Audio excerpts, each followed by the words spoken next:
ఈరోజు వైఎస్ఆర్ కాంగ్రెస్ పార్టీ కార్యాలయంలో వైఎస్ఆర్ కాంగ్రెస్ పార్టీ అధ్యక్షులు శ్రీ జగన్మోహన్ రెడ్డి గారి ఆధ్వర్యంలో 175 నియోజకవర్గాల్లో పోటీ చేసినటువంటి అభ్యర్థులతో సమావేశం ఏర్పాటు చేయడం జరిగింది. ఈ సమావేశంలో జగన్మోహన్ రెడ్డి గారు కొన్ని నిర్ణయాలు తీసుకుని మనకి 1,33,00,000 మంది ఓటు వేశారు. అదేవిధంగా పార్టీ కోసం గ్రామ స్థాయిలో కానీ, వార్డు స్థాయిలో కానీ, విలేజ్ స్థాయిలో కానీ నాయకులు, కార్యకర్తలు అనేక వేల మంది, లక్షల మంది పనిచేశారు. వాళ్ళందరినీ కూడా కాపాడుకోవాల్సినటువంటి బాధ్యత మందే. మీరు తప్పకుండా నియోజకవర్గాల్లో ఒక వారం రోజులు పర్యటన చేసి దాడులు జరిగినటువంటి మన నాయకుల మీద కానీ, కార్యకర్తలను కానీ మీరు అండగా ఉండాలని, అదేవిధంగా రాబోయే రోజుల్లో నేను కూడా గాయపడినటువంటి తెలుగుదేశం పార్టీ అల్లరి మూకలు చేసినటువంటి దాడుల్లో ఇబ్బంది పడినటువంటి ప్రతి కుటుంబానికి దగ్గరికి నేను వస్తాను, వాళ్ళకి అండగా ఉంటానని చెప్పి జగన్మోహన్ రెడ్డి గారు చెప్పారు. అదేవిధంగా మొన్న జరిగినటువంటి ఎన్నికల్లో ఇంత మంచి చేసి ఇన్ని రకాలైనటువంటి సంక్షేమ కార్యక్రమాలు అందించి మనం ఓడిపోయాము.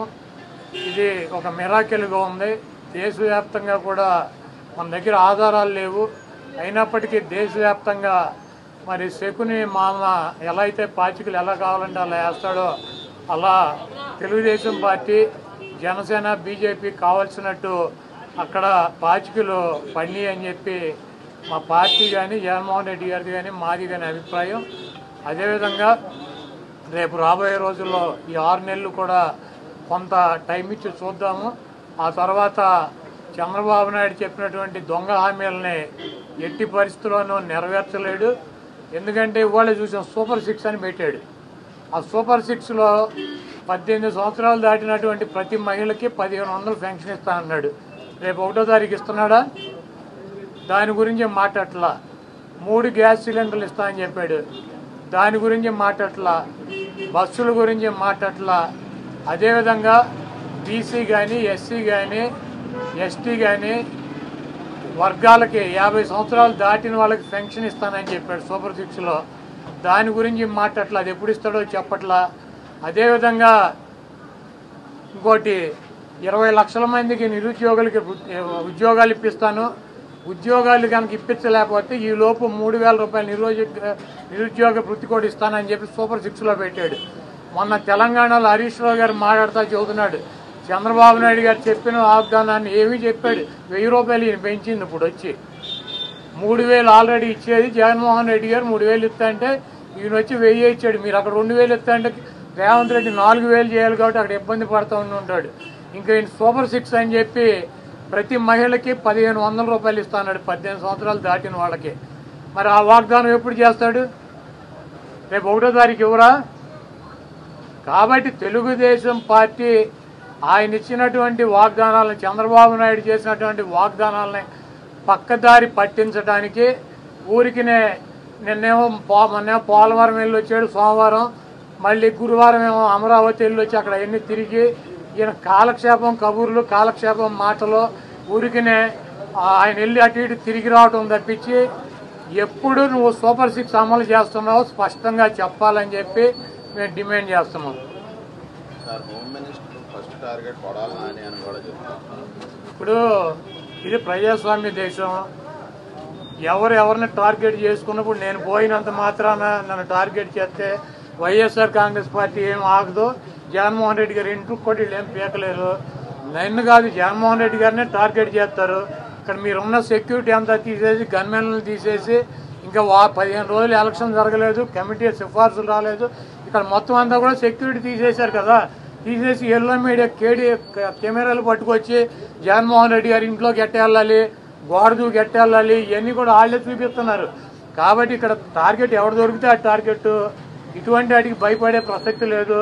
ఎవడెవడికి టార్గెట్, ఎవడెవడి చేతులు ఏం రాసి ఉందో అవన్నీ పైన ఉన్నటువంటి భగవంతుడు నిర్ణయిస్తాడు. ఎవరి టార్గెట్లు ఎవరికి ఏమవుతుందో చూద్దాం రాబోయే రోజుల్లో. అదేవిధంగా ఋషికొండలో కట్టినటువంటి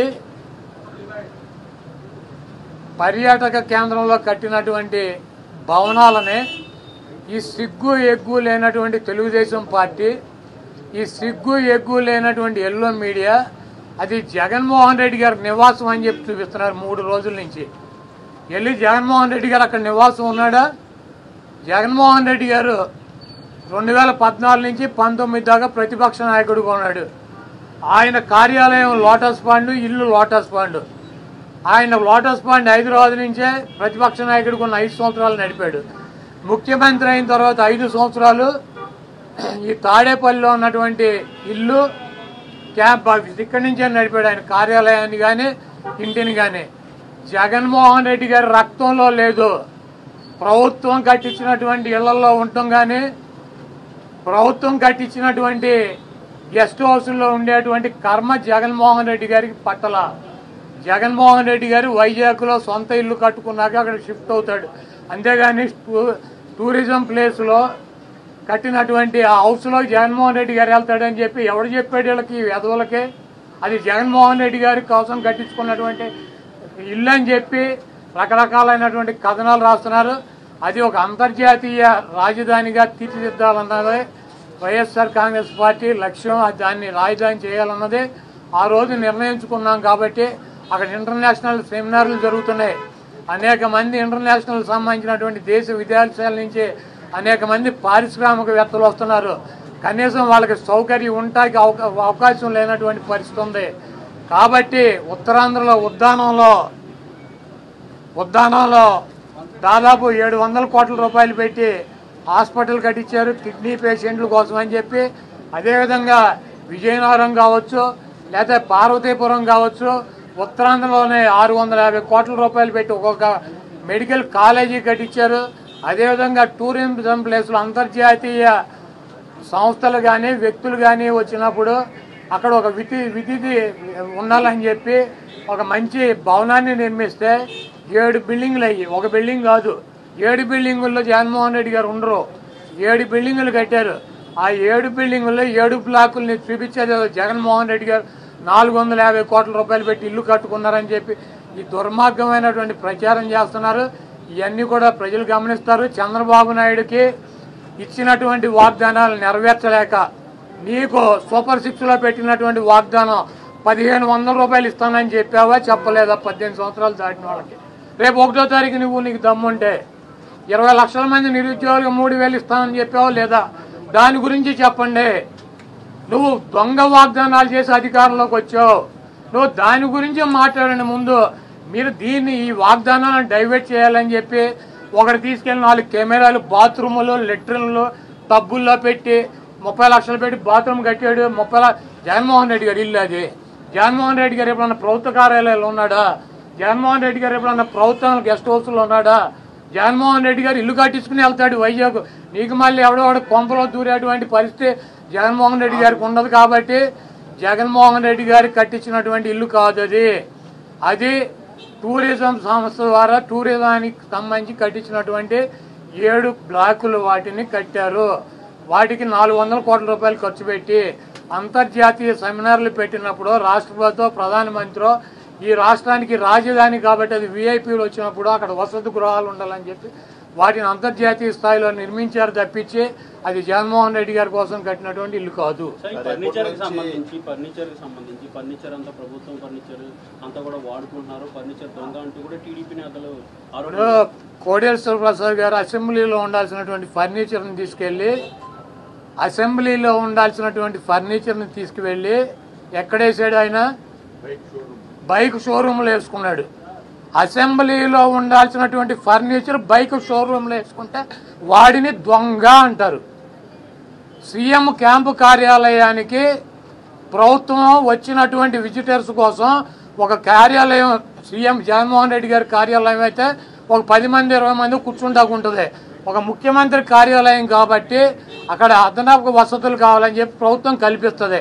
ముష్టి పట్టుకుపోతే పట్టుకుపోండి, లేకపోతే డబ్బు విలువ చెప్తే కడతామని ఫస్ట్ రోజు చెప్పాం. దీని గురించి రాద్దాం కావాలంటే పట్టుకుపోండి. తొక్కలో ఫర్నిచరు ఎంత ముష్టి ఫర్నిచర్ ఎంత ఉంటుంది? కావాలండి పట్టురండి, మేము షోరూమ్లో వేసుకున్నాం, తీసుకెళ్ళి మా సాక్షి ఆఫీసులో వేసామా? కాదు, మాకు క్యాంప్ ఆఫీసులో పెట్టినటువంటి ఫర్నిచర్ని తీసుకెళ్ళి సాక్షి ఆఫీసులో వేసుకున్నామా? దొంగ అంటే అసెంబ్లీలో ఉండాల్సినటువంటి ఫర్నిచర్ని తీసుకుని బైక్ షోరూమ్, నీ సొంత షోరూమ్లో వేసుకుంటే వాడిని దొంగ అంటారు. అంతేగాని క్యాంప్ ఆఫీసులో ఇచ్చినటువంటి ఫర్నిచర్ క్యాంప్ ఆఫీసులో ఉంటే దానికి కావాలంటే డబ్బు కడతాం, లేదంటే ఫర్నిచర్ తీసుకుపోమని చెప్పాం. దానికి దొంగ ఇవన్నీ పనికిరాని మాటలు. ఋషికొండ ఫర్నిచరు, దాడులు, కొడాల నాని టార్గెట్, జగన్మోహన్ రెడ్డి టార్గెట్, ఇక్కడ పోలీసులు తీసాం, ఇవన్నీ సొల్లు పురాణం. మీ చేతనేం చేసుకోండి, నో ప్రాబ్లం. మీరు సూపర్ 6లో పెట్టినటువంటి వాగ్దానాలనే మీరు ఎప్పుడు అమలు చేస్తున్నారో చెప్పాలి. జగన్మోహన్ రెడ్డి గారు తరఫున మేము అడుగుతున్నాం, వైఎస్ఆర్ కాంగ్రెస్ పార్టీ తరఫున. చంద్రబాబు నాయుడు అమలు చేసే బాధ్యత నాదని చెప్పి పవన్ కళ్యాణ్ గారు కూడా చెప్పాడు. కాబట్టి ఇవన్నీ సొల్లు పురాణాలు వద్దు, మీరు చేతనేం చేసుకోండి, నో ప్రాబ్లం.